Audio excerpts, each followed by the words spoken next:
YouTube, ajira iliyobadilisha maisha ya watu. YouTube. Ndio, YouTube. Neno hili dogo limebadili maisha ya mamilioni ya watu duniani. Wengine walilitazama kama burudani, wengine walilipuzia, lakini wachache walilichukulia kama nafasi. Leo hii, YouTube si tu app kwenye simu yako. YouTube ni ofisi. YouTube ni darasa. YouTube ni chanzo cha kipato. Na kwa watu wengi, YouTube imekuwa njia ya kuokoka katika maisha magumu. Kuna mtu alianza na simu mkononi. Hakujulikana, hakuna aliyemfuata. Lakini aliwasha kamera, akabonyeza record.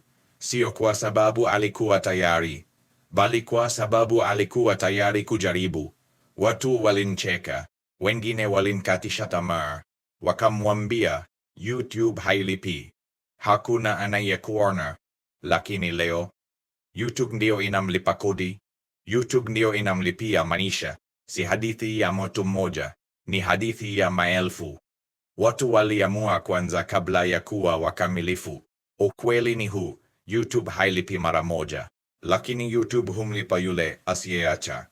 Kuna waliobadilisha maisha yao kwa kufundisha kile walichojua. Kuna waliobadilisha maisha yao kwa kusimulia hadithi. Kuna waliobadilisha maisha yao kwa kuhamasisha wengine. Hakuna aliyekuwa maarufu mwanzo, lakini wote walikuwa na uamuzi mmoja. Kwanza, YouTube haikuulizi unatoka wapi. Haikuulizi una pesa kiasi gani. Haikuulizi una kamera gani. Inauliza swali moja tu. Je, una kitu cha kushirikisha? Na ukweli ni kwamba kila mtu ana kitu cha thamani. Kila mtu ana simulizi. Kila mtu ana uzoefu. Lakini wengi hawatawahi kusikika kwa sababu waliogopa kuonekana.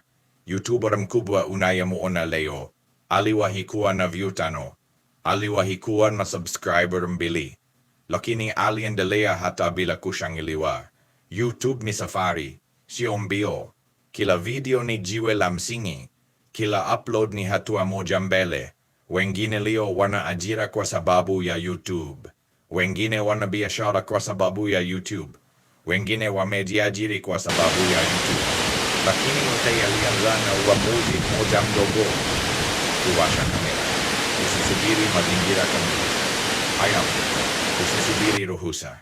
Haitakuja. Simu ulio nayo sasa inatosha. Mawazo ulio nayo sasa yanatosha. YouTube haiko kwa ajili ya waliokamilika. Iko kwa ajili ya wanaoanza. Leo unaweza kuwa hakuna anayekujua, lakini kesho sauti yako inaweza kuwafikia maelfu. Video moja inaweza kubadilisha mwelekeo wa maisha yako. Channel moja inaweza kuwa ajira yako. YouTube sio ndoto, ni uamuzi. Swali ni moja tu: utaanza leo au utaendelea kuangalia wengine wakibadilisha maisha yao?